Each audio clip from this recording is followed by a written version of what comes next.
Siapa yang di sini yang pingin puasa, ibadah, dan bonus dapat badan yang bagus? Kira-kira apa ya tipsnya? Keep watching.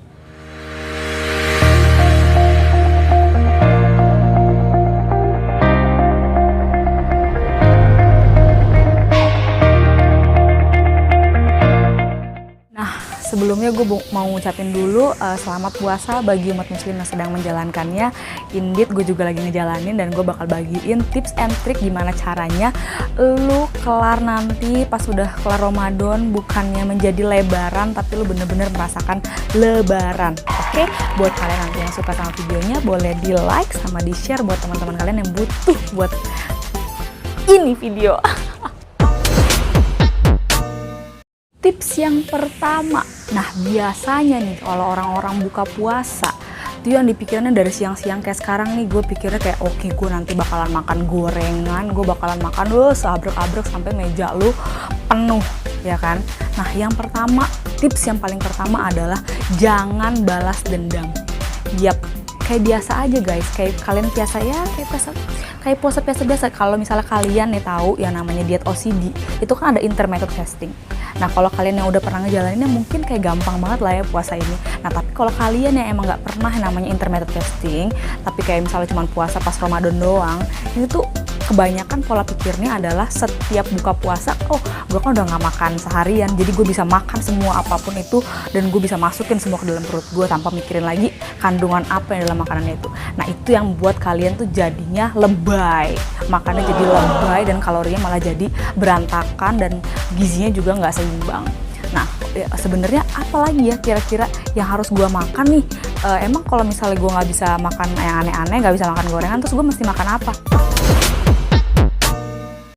Tips yang kedua buat kalian adalah minum dulu sebelum memasukkan semua ke dalam mulut kalian. Itu kalian disarankan tipsnya adalah untuk minum dulu ya, minimal 1 gelas lah. Nah tapi lu juga harus mikir ini minumannya apa dulu, jangan juga lu air gula lu tegak ya kan, yang ada lu bisa diabetes. Nah minuman apa sih yang bagus untuk kita buka puasa? Itu adalah kalau bisa usahakan itu ada air putih. Air putih ya kalau mau anget boleh, lu mau sedang boleh, lu mau pakai air es biar segeran dikit juga boleh, tergantung. Tapi kalau yang bagus ya kalau bisa ya pakai airnya biasa aja karena biar menyamakan suhu tubuh. Tapi kalau misalnya lu mau ganti jadi air es ya sama air anget ya that's okay. Nah yang penting jangan minum yang banyak gula-gula. Guys, lo tau gak sih minuman gula-gula itu kalorinya bisa makan nasi padang kali. Buset dah, daripada lo makan minumin itu mendingan lo kan buat makan nanti ya kan. Nah kalau bisa nih juga kalau misalnya lo aduh gue nggak suka kalau misalnya minumnya cuma air putih doang, soalnya gue tuh orangnya nggak bisa banget minumnya tuh yang nggak manis ya kan. Nah paling better kalian bisa minum air kelapa murni. Nah disitu kan manis, segar, dan itu juga bisa buat bantu kalian untuk yang dehidrasi, karena kan air kelapa juga bagus untuk dehidrasi tubuh ya kan. Dan kenapa harus minum dulu? Karena tubuh kalian kan kosong nih, kayak sekitar udah 12-14 jam kita tuh puasa udah nggak masukin apa-apa ke dalam tubuh. Nah berarti tubuh kalian juga kan kayak dehidrasi kan. Nah tubuh kalian tuh lebih gampang menyerap minuman daripada menyerap makanan. Jadi kalau misalnya minuman itu kayak nggak nyampe 5 menit tuh air tuh sudah keserap ke dalam tubuh, sama dia sudah menyerap ke organ-organ kalian yang butuh air. Jadi kalian nggak usah khawatir kena dehidrasi. Tips yang ketiga adalah pilih makanan appetizer yang baik dan bagus untuk tubuh kalian. Kira-kira apa tuh ya makanan appetizer yang bagus untuk tubuh kita?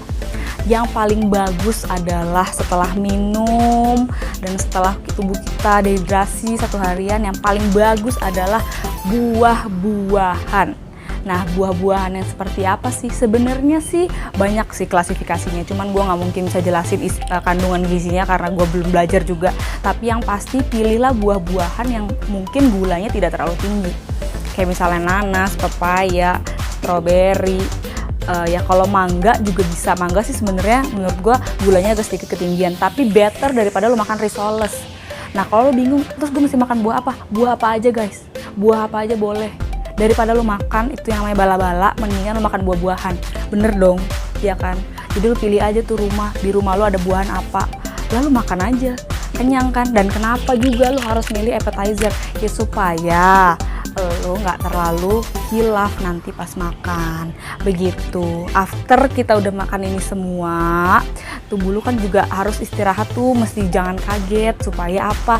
Ya supaya dia nggak kaget nih, lambung lu lagi kosong, terus lu isi makanan, bek, meludak dia, pusing lambung lu, yang ada lu kena asam lambung. Bener nggak? Terus tips yang keempat adalah kalau bisa tadi setelah makan buah-buahan, better kita itu melakukan ibadah sholat maghrib. Kenapa? Supaya tubuh kita juga ada persiapan untuk makan. Oh, kayak dibangun gini loh, teng, udah waktunya makan nih. Ternyata dari tadi kita kosong, udah minum, udah makan appetizer, jadi tubuhnya juga, itu kan si buah turun tuh ke lambung. Nah kan dia turun juga ada waktu bang, ya kan? Dia nggak prosotan tuh, nggak pakai speed, ya kan? Dia butuh waktu nih buat masuk ke dalam perut lu. Nah better kita waktu tuh makanan turun, kita melakukan ibadah sholat maghrib. Jangan lu puasa, lu kagak sholat, ya kan sama aja bohong. Nah jadi lu sholat dulu supaya tubuh lu juga recovery, lu juga bisa sholat dulu. Nanti kalau lu nih abis makan kagak, udah kelaparan, terus tiba-tiba lu makan, nah, pas lu ruku nih perut lu kembung, ntar pas yang ada sujud lu muntah. Nah, nggak bagus kan buat tubuh lu. Jadi better kita sholat dulu supaya makanannya turun. Dan kenapa? Supaya juga kita makanannya juga tidak hilaf. Karena supaya makanannya turun, isi lambung lu juga berisi. Oke? Tips yang kelima, setelah kita sholat, terus kita mau makan, kira-kira makanan apa nih yang bagus untuk kita juga. Jangan sampai udah bagus sampai step yang keempat, ya kan, pas step kelimanya ambyar, ya kan. Ya, step selanjutnya adalah kalau mau milih makanan itu gampang banget guys, bener-bener segampang-gampangnya gampang. Cuma ada dua. Hindari yang digoreng. Digoreng ini deep fried ya, maksudnya kayak yang ayam goreng, lu goreng sampai pakai minyak yang berlimpah. Sama yang kedua, lu hindarin makanan bersantan. Makanan santan kan juga nggak terlalu banyak ya lah variannya. Kalau lu bisa pilih makanan jangan digoreng dan jangan bersantan, gua yakin itu pasti makanan udah lumayan sehat. Dan yang ketiga nih gue tambahin deh, jangan makan makanan cepat saji.